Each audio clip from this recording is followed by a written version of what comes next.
Monster, Monster Man, Monster, Monster Man, Jack and Hunter at it again. Monster, Monster Man, Monster, Monster Man. Welcome to Monster Man. Oh, this episode is brought to you by the panel at Flame Tree Press that Mr. JG Faherty and I did about a month ago, was it? Yeah. Yeah. So we did a panel, by the way, superior author. Lives right around Jack and I, but we're not going to tell you where it is. It's somewhere in the Shire. Baggins. One thing I learned is that you do not like a lot of movies that a lot of people hold sacred, and I freaking love contrarians. Being one myself, I saw that in you. I said, we have to have you on the show one day, and this is the day, and we're going to pick a particular movie to go crazy on. Well, I am glad to be here. My whole philosophy on movies, especially horror movies, is 99% of them screw up the ending.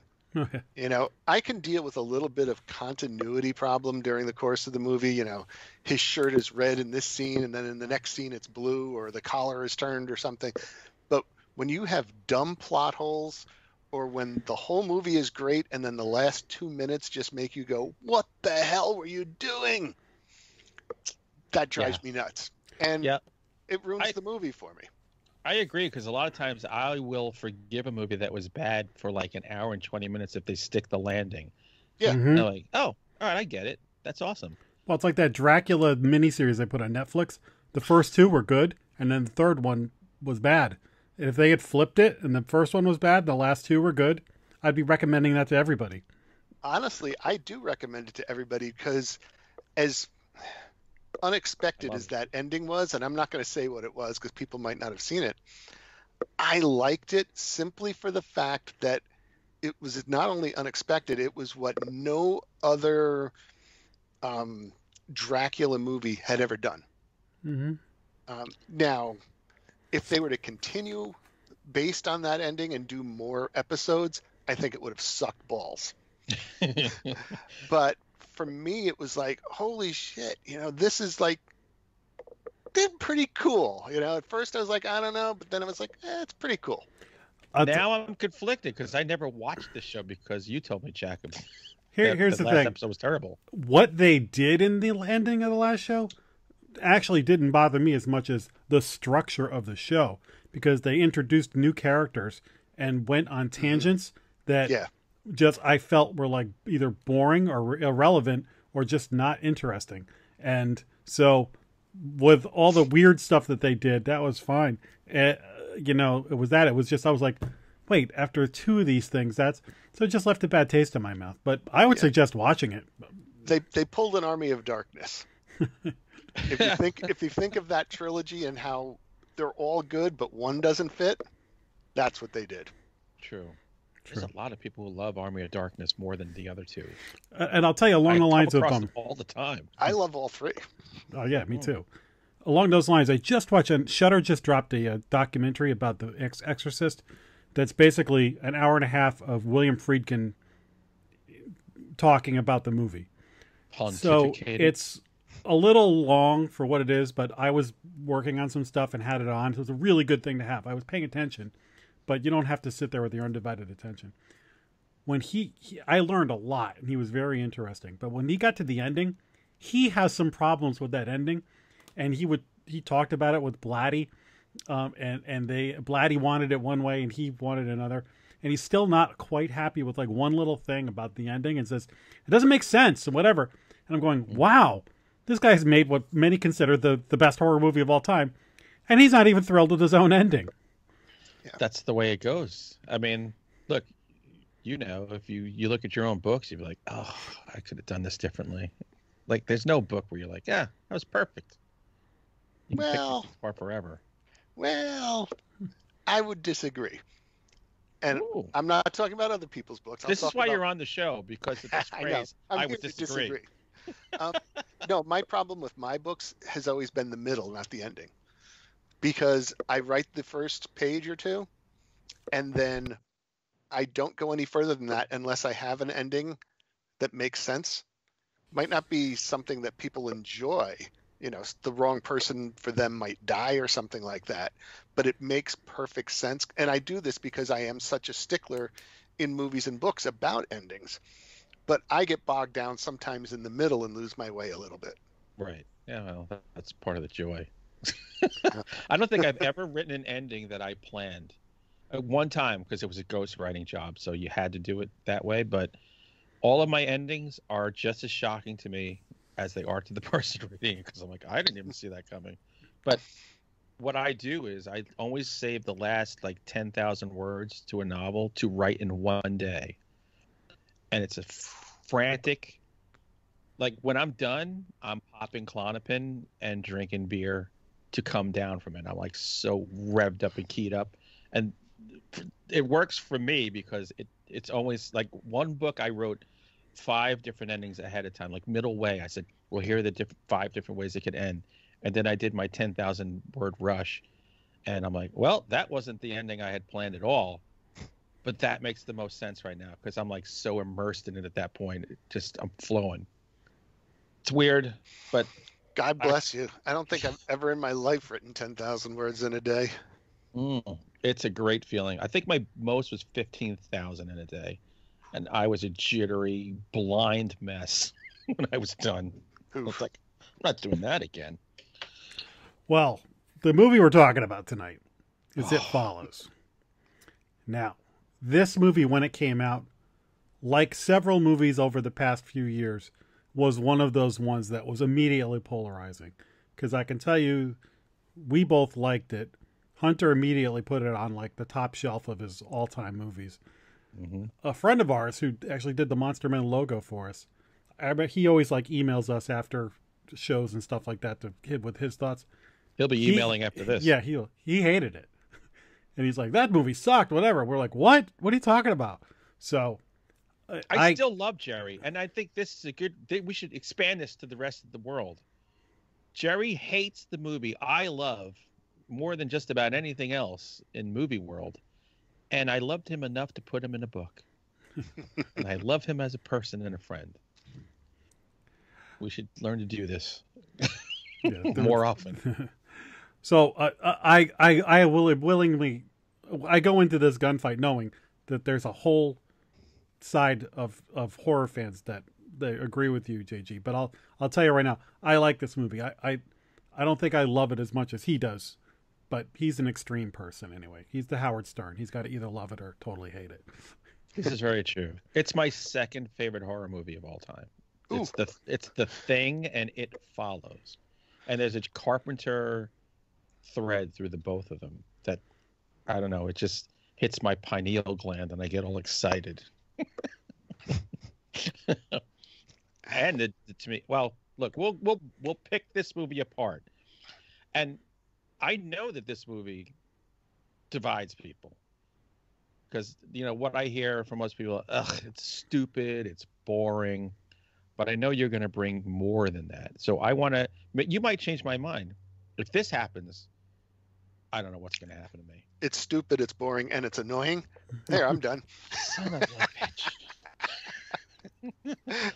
Let me get you on my map quest here. I'm just down here for the bourbon. Yeah, good for you. You're drinking bourbon. Jack's drinking something strange liquid out of his Star Trek cup. I'm 7 Bud Light Platinums in on the day and smoking a nice Nat Sherman cigar. And here we go. So, all right, let's go with the opening, which to me is one of my favorite openings of all time.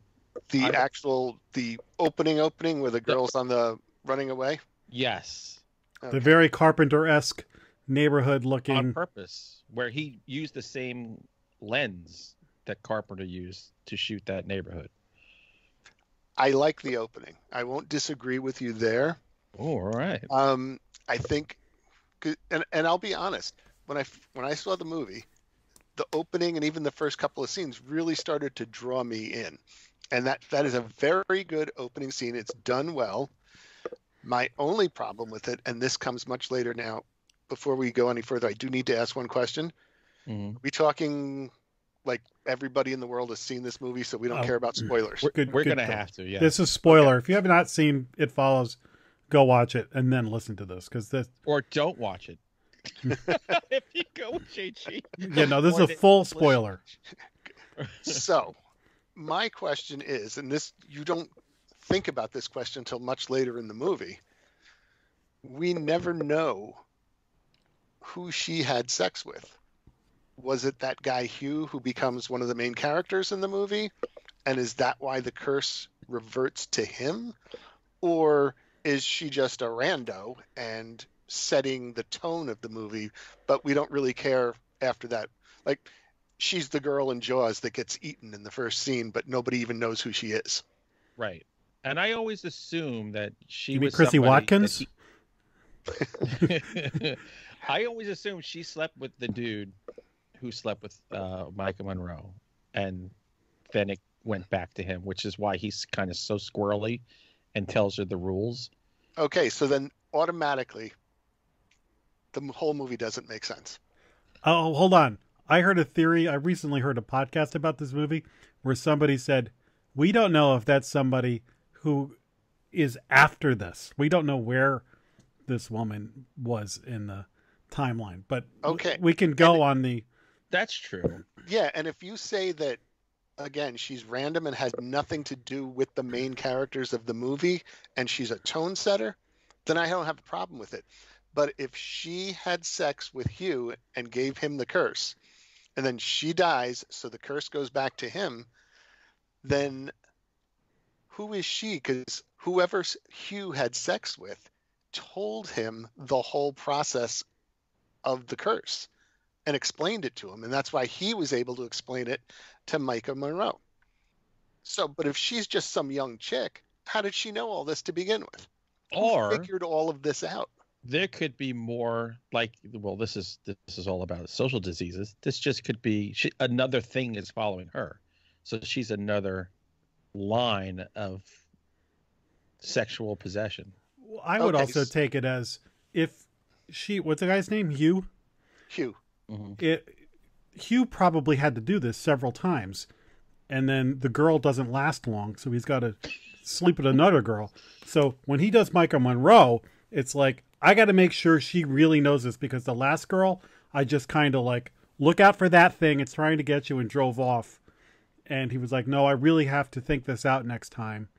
Take her on a few dates, figure out where I'm going to take her so that she can see the monster coming, and then get her home. Like, on a map, it's going to take this thing at least a few hours to get back to her house, so she'll have time, whatever. So maybe this was one of his trial and error victims. Okay, that could be. Because she was, well, they were because they're in Detroit, and they were both by the water. By the way, I have a wife who all her joints dislocate. So her particular death scene, which thank God you don't see it, my wife all the time was like, oh. Like it's tough for her to watch. That is a great scene to watch. This whole movie is great to watch multiple times, because every time you watch it, you notice new things.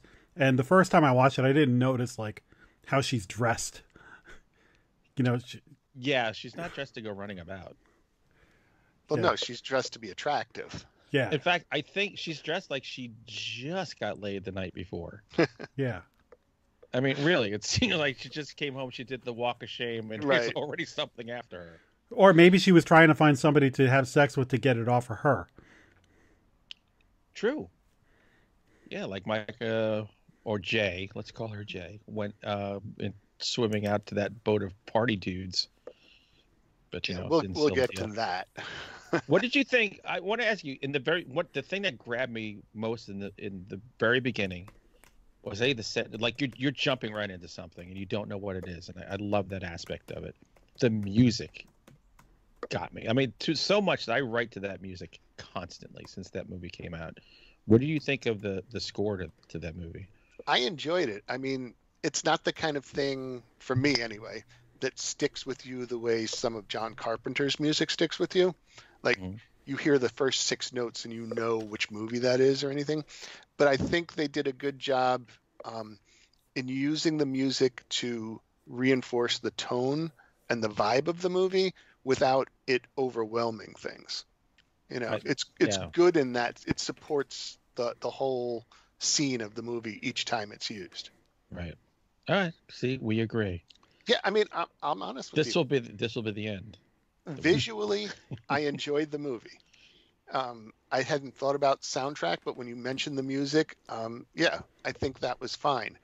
Even the acting wasn't terrible for, basically a low budget movie. Mhm. For me, it's just plot and endings. Okay. It's funny because sometimes I'll tweet out, "Hey, I need some horror soundtracks to listen to while I'm writing right now." Every time I do that, someone goes, "It Follows." You gotta listen to it. I'm like, "Yeah, I already got that. I'm trying to take a little break and try something new." So, I can give you a great one. Actually, two. oh yeah, what? Let me know. And they're not soundtrack to movies. They're actually soundtracks to events. And it's The Great Halloween Blaze. Oh, We've yeah. been to that. I've been to that. Okay. Richard Christie from the Howard Stern Show Get out of here. did the music to both of them, and it's all John Carpenter inspired. No way. You can get them on Amazon. There's 2 CDs. That's awesome. And the fact that Richard Christie did it is even better. Oh, Richard's the dude, man. He has helped me with 2 of my books. The one, Really? not the one that's out now, but the one before it, called HELLRIDER. It's about a motorcycle gang guy who is killed and then comes back to basically get revenge. Right. But he's all heavy metal. Richard let me use any lyrics I wanted from Charred Walls of the Damned throughout the whole book for nothing. Wait a second. We're gonna have to pause the It Follows conversation. How do you connect with Richard Christie? I listen to Howard all the time. Mm. And several times on the show, I heard him talking about how he's a huge fan of horror. And then I was hanging out at a convention with Brian Keene, and he mentioned that he had contacted Richard and Sal to use their actual personas in one of his books Right. about zombies on an island with a reality show being filmed. Oh, that's a great I forget book. the title of it right now. I think it's Island, I think. Might have been. Yeah. But anyway, he said Richard was really cool about it. So my first novel was coming out, and I sent Richard a copy at the station, and I said, I know you're a big fan of horror. Brian is a friend of mine. I like what you did with him. I'm giving you this book, and it was, the advance copy. I said, I would love if you would read it and maybe give me a blurb that I could use on the cover. And Right. he did. And after that, we just started emailing all the time.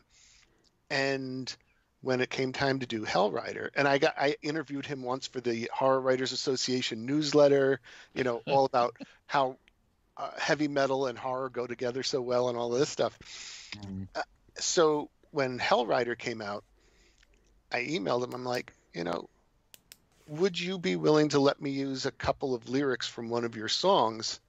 Because it would fit really well in the opening of the book. And he's like, dude, you can use anything you want. I think it would just be so cool to be in the book. So he signed the release and everything, and then I dedicated the book to him. It was just a whole big thing. He promoted it on Facebook. It was really cool. That's awesome. Yeah, he's a great guy. See, I want a blurb from High Pitch Eric. It's better than Kelly Clarkson. I can get you that if you want. That's Beetlejuice would have been the greatest of all blurbs. Oh. I mean, High Pitch might charge you $50. We had a run-in. Jack and I had a run-in with Beetlejuice at Chiller Theater. Remember that? Oh yeah. You're just sitting there unattended, and you're just walking by, and you just look at Right. me, just like, what the fuck you looking at? We Okay. love you, Beat. I got to meet him. I was on Howard Stern once. Nice. So I went Get on, out of here. I went on for one of the game shows. And the game show was you had to call Beetlejuice like a dog. And so it's me and this other guy, and we're like jangling keys and waving money, like, here, Beat, come here, Beat. he picked the other guy, but it was just a cool experience. Dude, he was that- fun. as a person who grew up on Stern, was everything. That's huge. And I'm glad you weren't on homeless Hollywood Squares. No, I'm not the jackhammer. Finish this phrase: cock-a-doodle pog. My favorites. All right, so So the music in It Follows is cool. Yes. Music is good.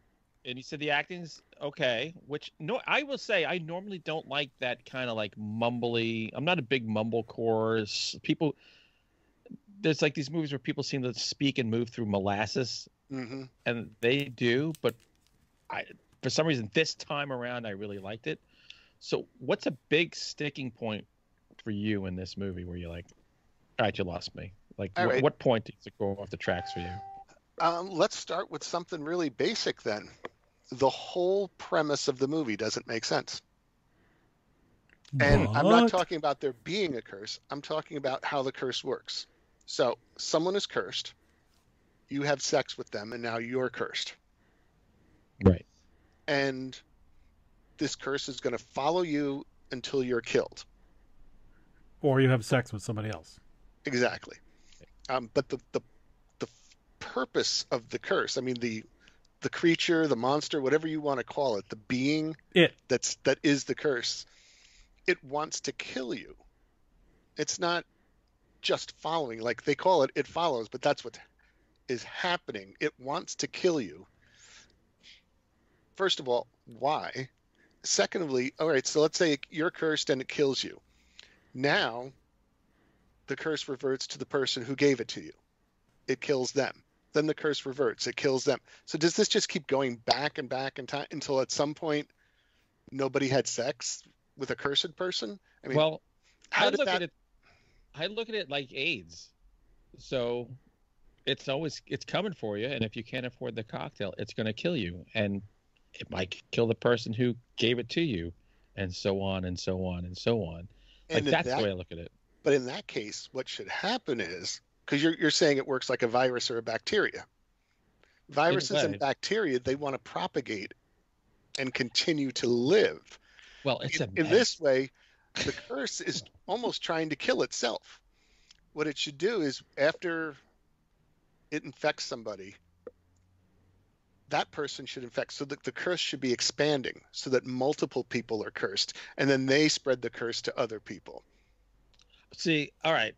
I get that, but I look at this. This isn't just it's not just a bloodline of one, But we don't know that. We never see any other cursed.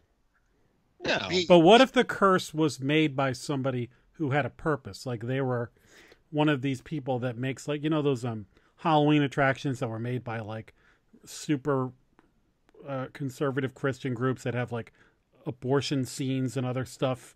You know, those kind of things. Right. So maybe they're one of the like crazy cult that hates premarital sex, and they made the curse to punish the wicked in some weird, you know, thing. So their whole idea of this is that it is there to punish, and they've made it's a game of tag is the way it works. So the only way to you know what I mean? Like, we're talking about fiction. See, I don't think you can go overboard with the logic, but and people yell at me sometimes for reading too much into it. But the gimmick is a game of tag. It's like, you're it, now you're it, now you're it. It's following you because you're it. Right. And I don't know, maybe it just gets off on always following somebody, because even in that case of that type of curse, you're creating something that can only be resolved by doing the one thing that you're totally against. So in other words, they create the curse because they want to stop premarital sex, but the only way to get rid of the curse is through premarital sex. So you're just moving it. You're actually causing more harm to more people. Also, you could, you know, it doesn't have to be premarital sex. It's just sex. You can go get married, and it's just in a movie they just never showed married people. True. But I mean, look at it. If somebody does a movie about a Bigfoot, like if a Bigfoot exists, there ain't just one just walking the woods around. I mean, he's got a wife somewhere, and there's probably a family. So I just always look at this. This is just a microcosm of a bigger thing. It's a societal thing, but we're just taking a glimpse into this one group of kids. See, I took it totally. I totally took it from a popcorn audience perspective. I thought it was such a cool concept for a movie that I was like, you see so many movies that if you ever listen to either any of the podcasts he and I do, there are so many movies that I say, boy, that would have made a great 45-minute episode of Black Mirror or Tales from the Dark Side, but they stretched that onto a whole movie. Whereas this, I thought, warranted an entire movie, but it is a very good standalone episode that then people start talking about, well, how would you defeat this thing? And what would you do if you had it? It spurs a lot of great what if conversation at the bar afterwards.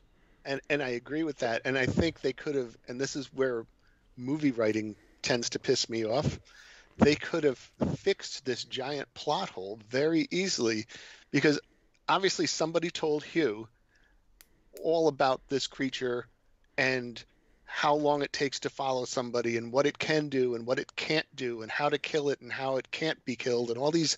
I mean, he's an expert on this creature. Yeah. And he knows things that you couldn't know just by having it follow you. So obviously someone told him this stuff. All he had to do was tell Jay, in addition to how it follows and how she has to have sex with someone else and blah, blah, blah. All he would have to do is say, it's an ancient curse that was passed on through the bloodline of somebody, and then they had sex with someone, and now it's never ending until we can find a way to stop it. Oh, see, boom. That's where we diverge. I don't need to know that. I do, because I like my monsters to make sense. They don't have to have a total explanation. Like, we don't need to know all the details of where Godzilla came from or, what species Bigfoot is. But I don't want Bigfoot to suddenly show up and everybody says, oh, that's Bigfoot, and nobody ever says what Bigfoot is or how they know about Bigfoot. Oh, it's just Bigfoot. I think because this thing's been around as long as people have been banging. But we're never told that. But we don't need to know that. He tells her enough. Says, look, I got this. I gave it to you. You're a pretty girl. Go give it to somebody else. But it can come back to you, and it can come back to me, so screw wisely. And again, if that's the case, then at some point it's going to kill everybody who ever had sex with a cursed person, and then what happens to it? Well, that's the thing. It's a death sentence. Ultimately, it's a death sentence. It's the ultimate social disease. Well, I guess that's what I was getting at with, if this was a curse, then its purpose has been resolved once the line has ended. So maybe it does defeat itself. So then either it gets to go to the retirement home where all the other monsters go, or it just disappears. But like its purpose has been fulfilled. Yeah, it's there to kill. It's the disease. It can rest. It doesn't follow anymore. Right. Yeah, that's the sequel. It rests. Yeah. It's finished. Just changing shape all the time, just sitting around in a Barca lounger. And then we get into the next thing. When Jay is out on the first date with Hugh and they're in the movie theater. Mm-hmm. Uh-huh. Okay. Hugh knows that this thing follows him around. Obviously, he knows it's after him at that point because this is where he's trying to, get in Jay's pants for the first time. Why take her to a movie? Why wine her and dine her? He knows that at any point this thing could show up, and it eventually does. Yeah, I thought that was an ill-informed first date. Yeah, it's like, oh, this thing is trying to kill me. Let's go to the movies. Yeah. I agree with that, because when that happened, I'm like, well... They did. That's another scene, though, that's fun to go back and watch a second time, because the first time you watch it, you don't really realize that you don't see what he's seeing. Yeah. Mm-hmm. And again, cinematically, good movie. I think what that scene really was for is to show you that old-time movie theater with the dude playing the organ and stuff. I'm like, man, I want that theater in my hometown. That reminds me of something. One of the standout things about this movie is the timeless feel to it, because everybody watches it. It's hard to tell when this is, because they've got the girl with the clamshell reader, yet everybody's got old TVs and old cars, all that, and it made me think of American Werewolf in London, because that came out at the beginning of the 80s, and there's a lot of other 80s movies I love, but you watch them and you go, yeah, you watch that and you kind of got to put your 80s glasses on because it's cheesy this or they dress like that. When you watch American Werewolf in London, it never really occurs to you that you're watching an old movie. Yeah. It's kind of timeless. Mm-hmm. This is a little different in that you're a little baffled by it. It keeps you off balance. Like, when the hell is this movie supposed to be? Yeah, that's the idea. Yeah. I think. Well, I've read about it. That there was the idea, which it's supposed to make you uncomfortable because the back of your the hamster wheel spinning in your head is going, "What time is this? What time is this? Where are they? What is this? Where am I?" So it's just supposed to create this kind of unease that goes Well, along with the movie. and then there's a scene again in that movie theater where Hugh sees the woman that he thinks is the cursed woman, and Jay can't see her because Mhm. you're not supposed to be able to see the curse coming at you. Right. But he was all surprised, and he's pointing at her to Jay, saying, "Do you see her?" Well, I think he was trying to just make sure, like, oh shit, What, that she's? do you see her? You Okay. don't. We got to It didn't. go. It didn't kind of. But all right, I'll accept that. Time I'll to accept dip. that We got to get out. because he does know that only he can see her. Yeah. Right. So that's when he's like, "Oh wait, you can't see that person in yellow or whatever he says." That means we got to get out of here. So you're totally right though, because I thought that too. Is well, that's a dumb place to go on a date. A dark movie theater would be the easiest place for it to sneak up on you. Right. But that movie is full of dumb decisions by young Kid. characters. Dumb kids. Yeah, and some of them I'll get to later. My next question for you guys is, let's see if we're going to agree on this or not. Why? Because the being, let's say it, takes on different forms depending on who it's following. Right. Sometimes they're familiar, sometimes they're not. It's never explained why it chooses random strangers sometimes and people that you know other times. And that kind of bothered me because they tried to make this whole movie, the way they explained to Jay, here are the rules. We know the rules for it. It's going to follow you. It's going to only be seen by you, et cetera, et cetera. Why is it doing random things like that instead of always appearing as a loved one, always appearing as someone you know, always appearing as a stranger? Like at one point, it's a naked woman in the middle of the neighborhood. Because that's how it keeps you on your toes. Like it mixes things up.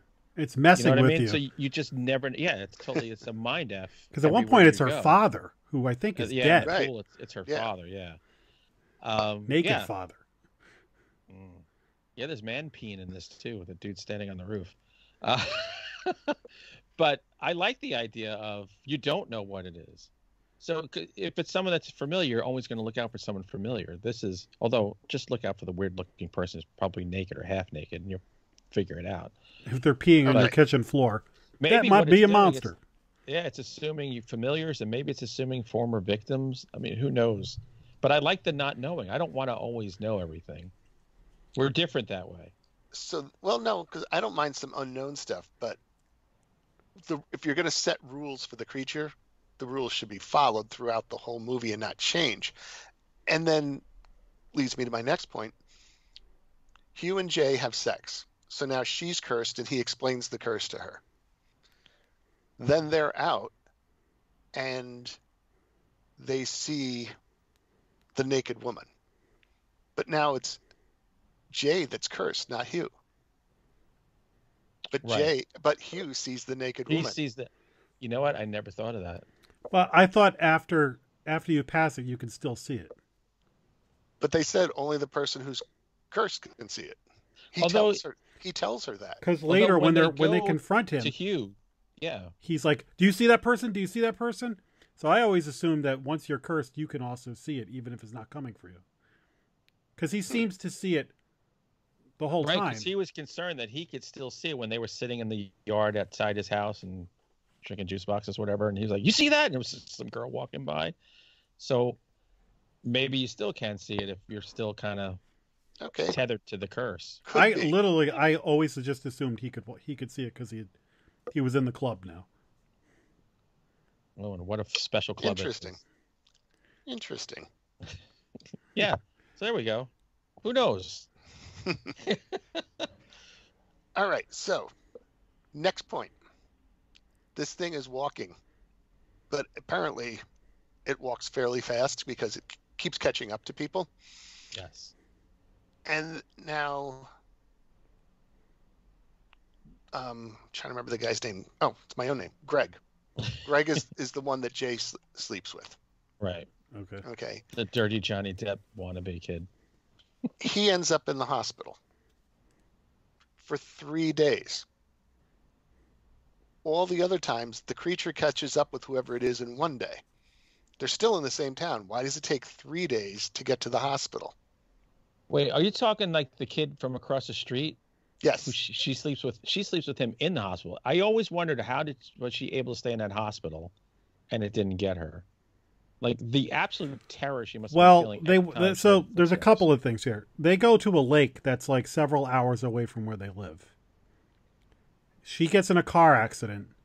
Then she wakes up in the hospital. So my thought was, when she crashed the car, it was not that far away from her and should have been able to get to her before help could get her away.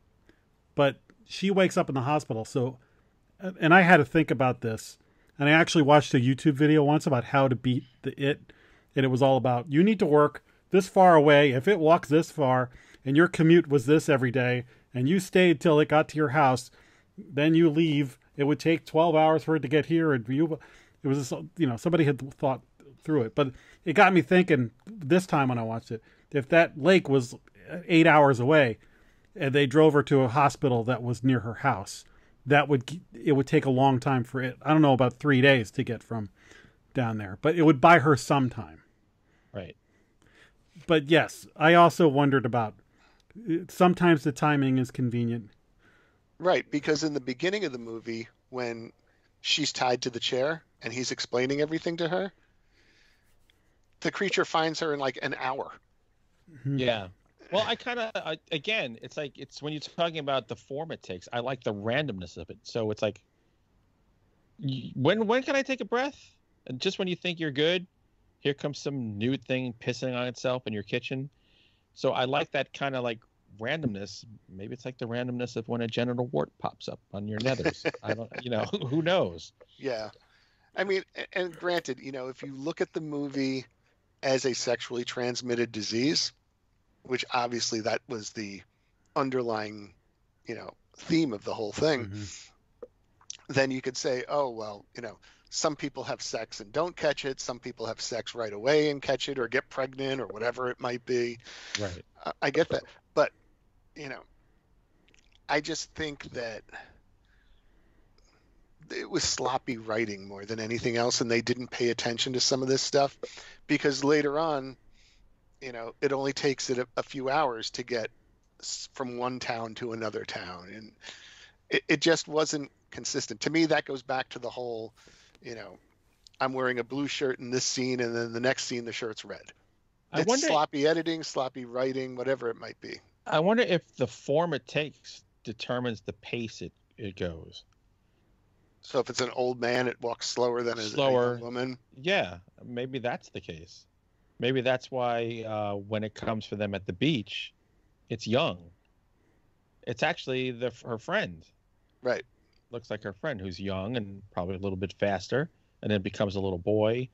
So maybe that's it changes several times in that scene because it's the giant again at one point. Yeah, I love that scene because that scene proved to me it's like, hey, you got the greatest group of friends who will support your craziness, and they cannot save you. Because you're going to get your hair yanked up and you're in trouble. So then my next question is, it follows. And that's what it does. It follows people and then it catches up to them and it kills them. It just keeps following you until it gets you. Right. It changes form, but it's following you. Every time you see it. Kind of like our past. Right. Every time you see it, it's coming towards you. Except there's the one scene where it's up on the roof watching them.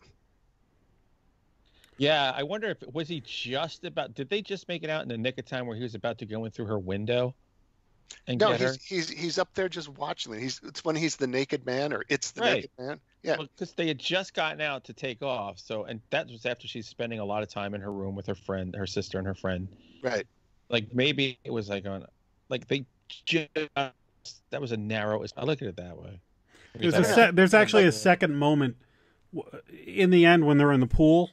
That's the first time it stops following and starts throwing TVs at her and stuff. I was going to get to that later on. Yeah, that's another one. But like, why was it even on the roof? It just all of a sudden, instead of following them, it decided to climb up to the roof of a different building and just watch them. I like that as opposed to just like coming in the front door and going after them. But I like that. Like, I'm up here in the attic.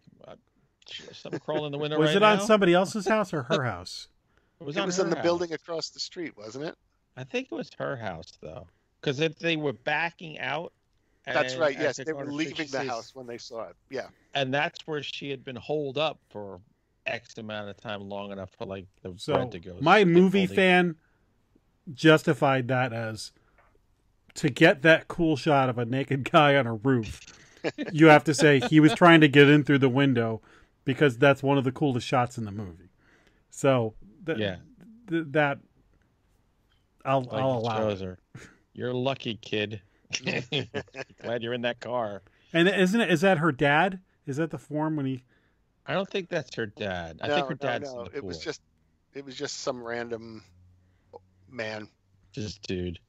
Hey, you want to take your clothes up and stand on a roof? Sure. Yeah, exactly. Hey, obviously he doesn't worry about standing out in the neighborhood like, oh, hey, naked guy up on the roof. That's right. He's just watching the girls. It's perfectly fine. All those. Well, we don't know if they're underage. At least one of them. I think her sister might be. All right. So then you brought up the pool and him and it throwing the device, the toaster and all that other crap.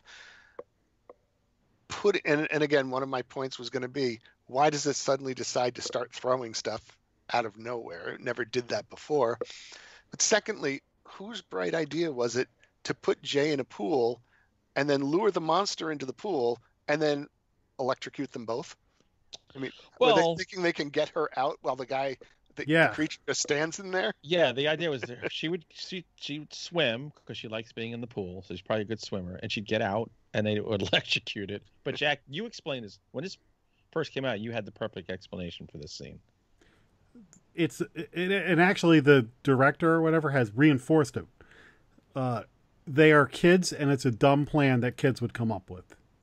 And if your kid did that, you'd be like, why the hell did you do that? Well, we figured that she'd be able to get out of the pool, and then we would just drop it in, and it would execute it. Like, that's the dumbest plan I've ever heard in my life. Well, I don't know. And these are pretty much latchkey kids, so you don't think are excelling in school. Yeah, but that's my point, though. These are not kids. Well, they are. They're high school kids. And that's in this generation. That's pretty damn young. This is a generation who's probably the average marriage age will be 45 for their first marriage. So it's a very different world. It's not the world I grew up in. I guess it must be different if we grew up knowing that electrocution is something that's bad. Well, no. Well, that's why they did it, because all right, we're going to put it in there. We're going to electrocute her. We'll get Jay out just in time. And I think the circuit breakers were preventing their plan. The it starts throwing them because this is the first time they're going on the offense. Like they're just passive and running all the time. So this is the first time, and then it's like, oh, you stupid idiots! This is what I'm going to. You want to try to stop me? This is what's it almost makes it sound like it's the scene in what's that insurance commercial where you do dumb things when a serial killer is chasing you. Oh yeah. Let's hide behind the chainsaws. Exactly. Yeah, that's like they're dumb. They're dumb kids. But Jack, you helped me with that because when that scene happened, I was like, I don't get this. And you explained it perfectly. And then I did see the director talk about it too. I was like, oh, okay. I totally get that. Because at the time when my kids were around that age, they would do something equally, probably not even that creative. It would be even dumber, guaranteed. One of the things I really like about watching it a second time is noticing little things that you pick up. Like that guy, Greg, every time he's with them, he is checking out her sister hard. Yeah. This is a good looking girl. Hey, he's also the guy that was hitting on 3 nurses at the same time, so right. He's got confidence. He knows what he's doing, man. And then his death is pretty memorable, where Yeah. it takes the form of his mother and is all gooey on top of him. Yeah, that's kind of gross. That's really gross. That's a VC Andrews moment. I heard an interesting theory. Can we just talk about the very end of the movie for a couple of seconds here? Mm-hmm. I always assumed the other kid who just pined for her and saw a window to land the girl of his dreams, he took on a curse because that was the only way for him to land this girl. So he did what he had to do to get it. Then he drives by some prostitutes, and I always assumed he had sex with one of the prostitutes, and now the idea was just hopefully that would keep spreading it enough to buy them some time. Right. And then I recently heard, like I said, I listened to a podcast a couple of months ago where they were talking about this, and somebody on there goes, he didn't sleep with the prostitute. They went and they just agreed to, live with it and maybe pass it back and forth to each other. That's stupid. And then another theory that they threw out was that they killed it. Some people think that it got killed, but I never thought that because when they shot it at the beach, it got back up. But not only that, at the end of the movie, there's somebody following them. Yes. But that I always took that as that's the paranoia now. Everybody in the background is now, they'll never be able to sleep. See, now I had a completely different take on it than either of those. My thought is that Paul probably does have sex with one of the hookers. Mm-hmm. But then the creature, he doesn't tell her that there's a creature after her. So it kills her. Or it kills one of her Johns and then kills her, whatever it might be. And now it's after them again. And again, dumb ending. Any of these three endings is dumb. Why would you go to a hooker in your own town knowing that if the hooker doesn't know about the curse, they're going to die in a few days and it's going to come right back after you again? Because she is banging 10 guys a night. So as soon as it comes back, boom, she's already probably sleeping with somebody. There's a coitus interruptus there. She's done. And it's moved on to the next person. Well, then you have to wonder, no matter what, these two are on borrowed time, right? Yeah, sooner or later, it's going to kill the people that somebody else had sex with and come back to you. Yeah, just ask Jimmy Hoffa. It's going to get them sooner or later. What he should have done was get on a plane, fly to Australia, unless this thing can walk through water, and then have sex with a hooker there. But they're kids with no means. That's the only problem is, they barely probably have enough money to get gas to go to friggin' past 8 Mile. Yeah, he works at an ice cream store or something, right? Yeah. If it was my life on the line, I'd rob a convenience store. I'd do anything to get that money. I always think I'd go to Barcelona. First place I go to is Barcelona and hang out there for a while. And then I just hop around the world. But I have that ability to do that. They don't. These are not kids of any affluence whatsoever. They're right on the verge of poverty where they are, and all from broken homes, pretty much what I can tell. So they got to do the best they can, and some dirty hooker past 8 Mile is the best they're going to get. See, for me, I think as someone who could have enjoyed the movie, and then again these little plot holes and ending things, just ruined it for me. It comes back to the writing. I don't mind the fact that they don't kill the creature at the end. I don't mind the fact that they have to, they're walking down the street and it could be the creature following them again. So we're wondering if it's their paranoia or we're wondering if the creature never died. What I think would make the movie so much better, and you can keep that same tone to the ending, that same sense of confusion or whatever it might be, have them figure out a way to pass the curse on, and they come up with a good plan. Maybe it's a hooker that's about to go on vacation somewhere, something that would make sense in the real world where they could say, if we do this, we actually might be able to get rid of that curse for 20 years or something like that. And then it goes wrong, but they don't know it went wrong. So Right. maybe like the hooker's about to leave town, they give it to the hooker, and then they're walking down the street and they don't know that the hooker decided not to leave town. So they don't know that now the monster. You could even have the hooker following them as the monster.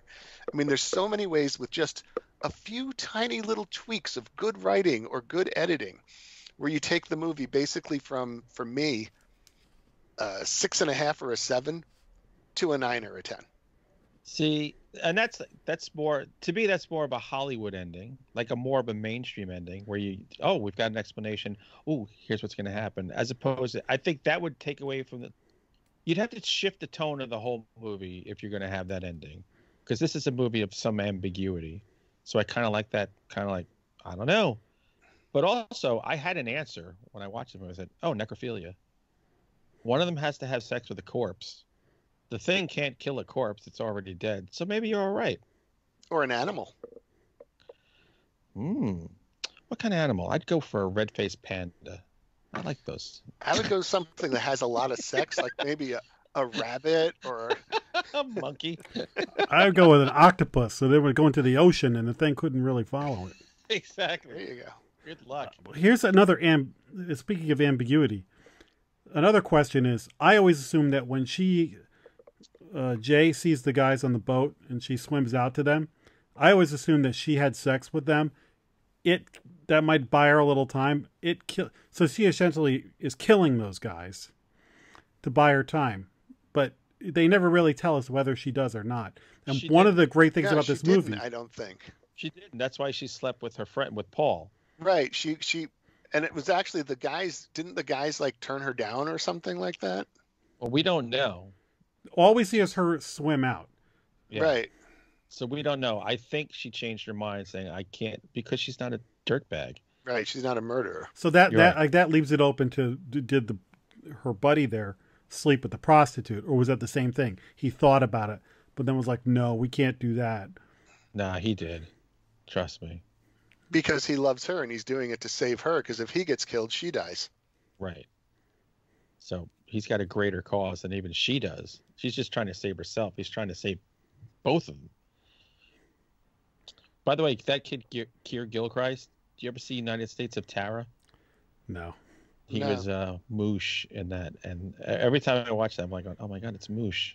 Also, what's her face? Who played, who's that superhero, the Marvel superhero? Captain Marvel. She was Brie Larson. Brie She's Larson. in Brie that Larson. show, too. That's a great show, by the way. It was on for like 3 seasons, I think, Showtime. Check that out when you get a chance. You know, it's funny. This Get movie, Showtime. this movie has some, I don't know, you've pointed out things like, I don't know, plot There are holes logic or gaps. logic I gaps and things. agree. Now, The Dark Knight is one of my favorite movies. So great. Heath Ledger's amazing. And what an experience watching that.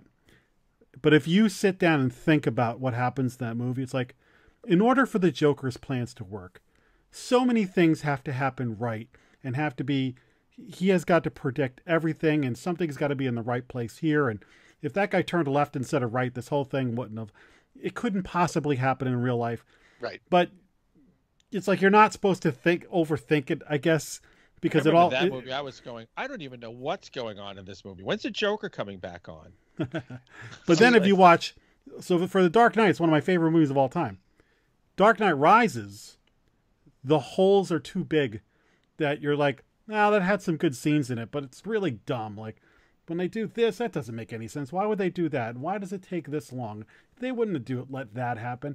Like, Nolan has pushed it to the point where I can't just enjoy the movie and let a few things that might bug me slide because they took it too far. And I think with this movie, I view it the same way, where I'm like, yeah, there's a few things that bring up debate, and yeah, maybe that doesn't make a lot of sense, but I love it. Whereas, like, for you, this is more of like a Dark Knight Rises for you. You're like, nah, it's a bridge too far. Yeah, I mean, and everybody's got their level of what they can tolerate and what they can't. For me, it comes down to suspension of disbelief. Mm-hmm. And that's something as writers that we always work on. And in a Marvel movie or a DC movie, whatever it might be, an action movie, you know, if you're watching The Fast and the Furious or, John Wick, they're not grounded. You don't expect them to be grounded in reality. They're just, like you said, a popcorn movie.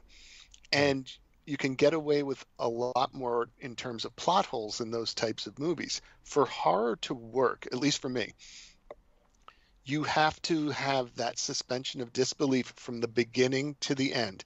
And if at any point something happens and you go, what the fuck? That's stupid. Then I'm out of the movie now. And it's very hard for me to get back in. And it's funny because my wife is not a big horror fan. She'll read the books occasionally, not mine, but people who are a little less, I don't want to say extreme. I don't do extreme horror, but less scary. I don't know what the word might be. Like she's more of a Dean Koontz. Yes. So when she watches a horror movie with me,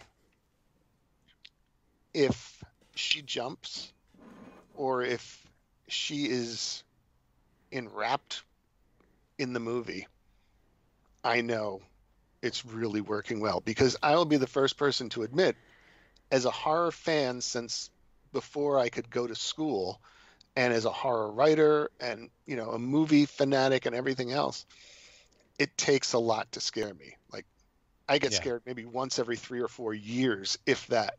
So if she's jumping, if she's enraptured by the movie, I know it's working on all cylinders. Right. If she starts going, oh, I already know the end, or, oh, he's about to do this, or guess what? This is going to happen again. Then I know right away that the writing is sloppy. Because if you can't, as a horror editor, writer, movie scripter, or whatever, hold on to the people and keep them in the movie who this stuff should all be a surprise to, because they don't watch a lot of it and they don't know the genre as well as we do, then you've done something wrong. Right. Yeah, I think with this movie, I think the concept was so different and new. I had no idea where this movie was going when I first watched it. Now I've watched it 25 times, so I know. And I've taken several generations of my family to watch this movie, and all but my wife really like it. My wife was like, it's boring. I don't care about it. But I knew what was going to happen the minute he explained to her what the premise of the curse was. Boom. Well, that was it. It was like, okay, now we know everything that's going to happen. A bunch of people are going to have sex. Some of them are going to get killed. And at the end, she's going to figure out a way to stay alive. But maybe she didn't. Maybe she didn't. Exactly. That could be. It follows again. Who knows? She just delayed her demise. That's all. Poor Jay. And I got to admit, when you picked this movie, and I know you guys picked it because you love the movie so much, and I'm just about it. There were probably other movies that we could have argued about a lot more because I hated them more than this one. This is still a good one, but I know this is the introduction of you to the show. We're going to have you on with something that you really hate. It's just that this is a movie that's sacred to me for whatever reason. It's just it's the entirety of the package, and I'm willing to forgive certain things. And I'm like, I don't know if that makes any sense, but I don't care. Like in its totality, I love this movie. Okay, so JG, here's a teaser. What did you just like or dislike, or middle of the road? Hereditary. Like. Okay, I love that movie. It was very good. It was very good. I wanted to see if you had an extreme. Like, I'm going to think of a few others. We'll email you. It's a tough one to revisit, even though I watched it 3 times the first year it came out. I'm like, Toni Collette is just, her agony is so her acting carries a good chunk of it, so you can forgive some of the other stuff that happens in it, but it's also a little different than a lot of the other stuff that's come out the last few years, and I like that too. I hate movie after movie after movie that's just a variation on the same theme. Saw, Hostel, those kind of things over and over again. All right, the first couple are cool. Well, hell, we watched it in the 70s, but they're reviving that genre now. That's fine, but do something different with it. I will never forget when Hereditary, we watched that in the theater the first time, and when the lights went down, this dude go, "Are you effing kidding me?" Well, I guess he doesn't like this American take on J horror. That movie reminded me. I immediately thought of The Witch, because those are two movies that I love. The ending of both of those movies, and the ending is what a lot of people where it loses them. And I'm like, no, are you kidding me? That's what makes those movies. Yeah, no, The Witch was very good. I think for me, the only problem with it was it got a little slow in the middle. Yeah, it takes its time to get there. Yeah. I'll throw one out for you guys now, or I'll throw two out because It may. Most people tend not to agree with me on this. Best ghost story that I've seen in the last dozen, if not more years. Paranormal Activity, the first one. Oh, I think that's a great movie. I agree with you there. I think As it's someone who lived in a haunted house for 25 years, I totally agree. I think it's good. I don't think it's great. See, I love it because other than the Blair Witch Project, which isn't about a haunting, it hadn't been done like that before. Right. And I think they had an advantage then. And obviously all the sequels were terrible because it's the same movie over and over. Yeah.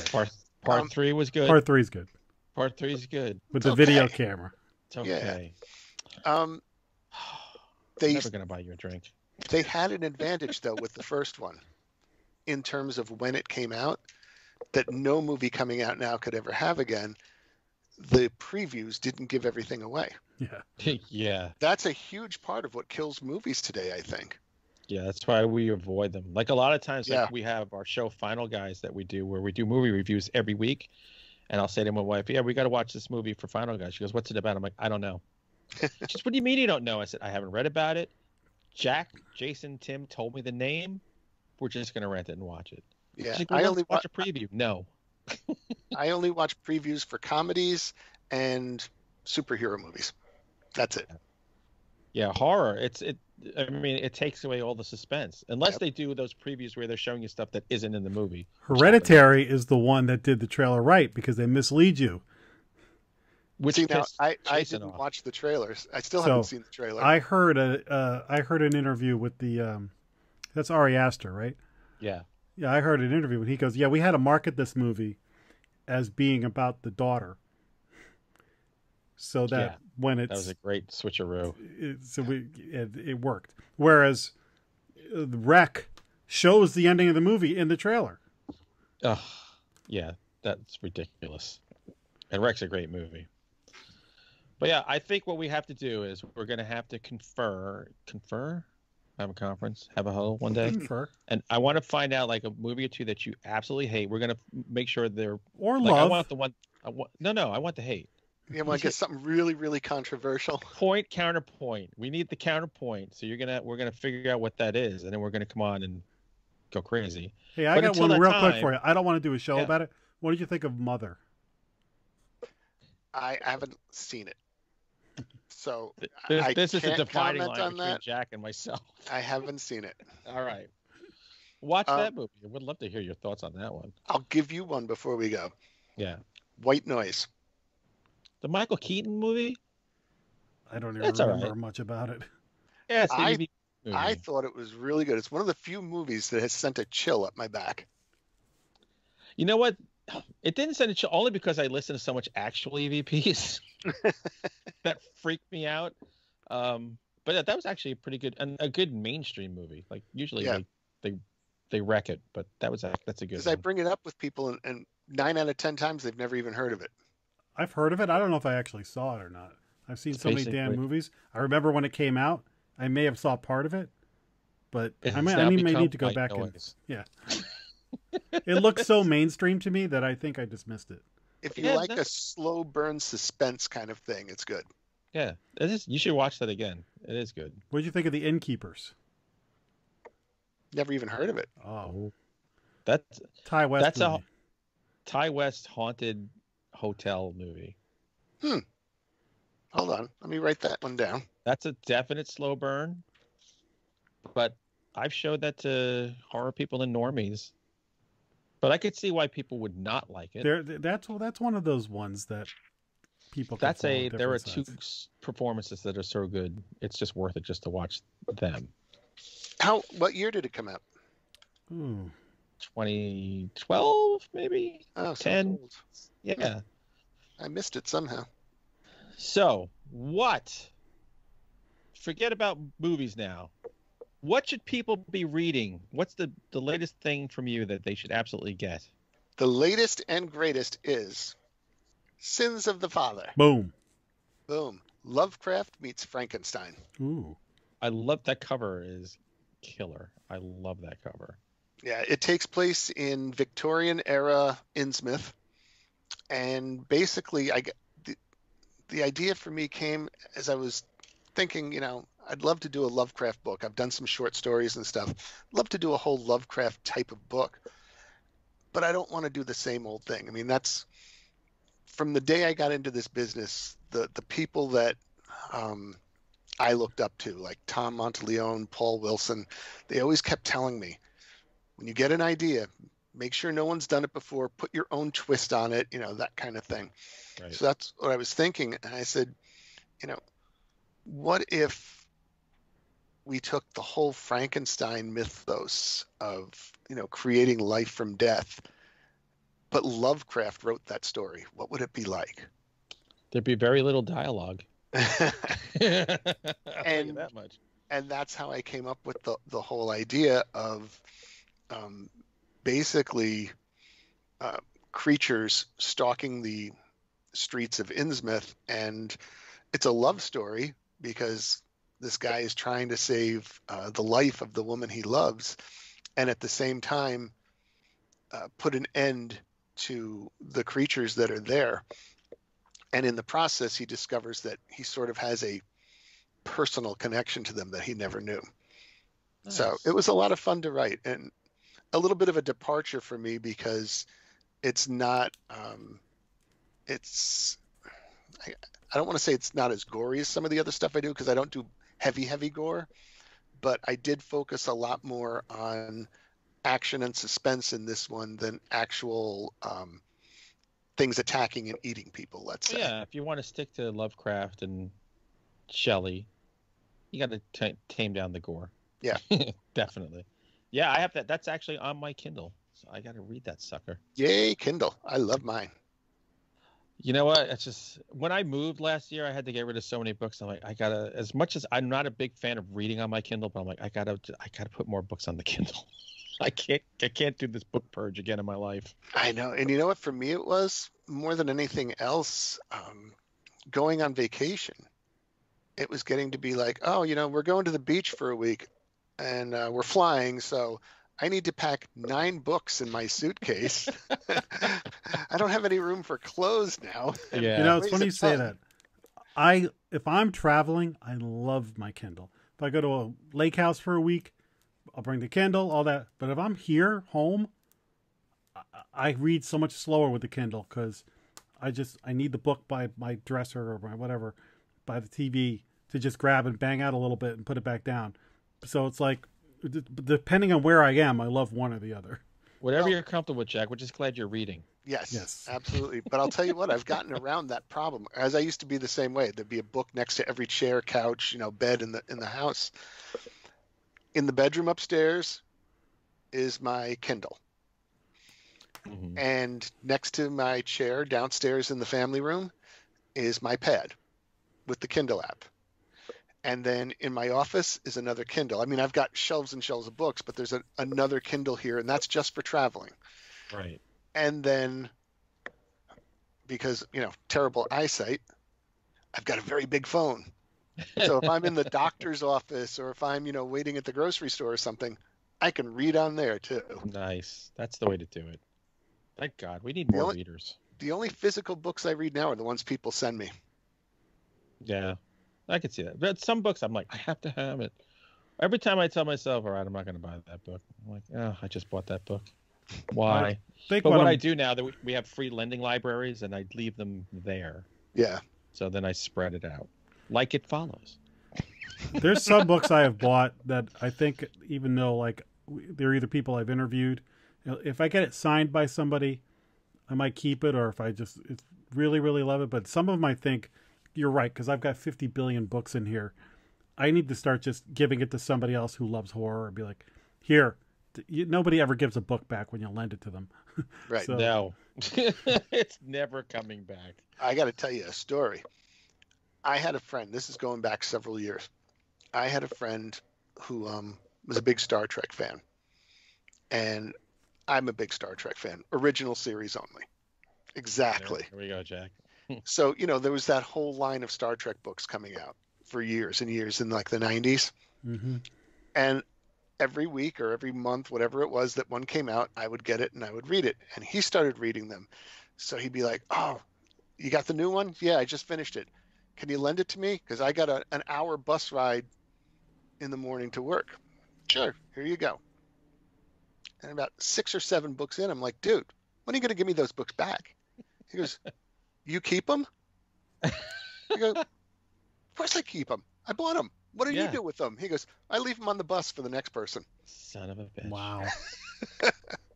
I'm like, that's nice if it's not my book. Yeah, exactly. You spend money on it. Jeez. I don't know. People don't understand.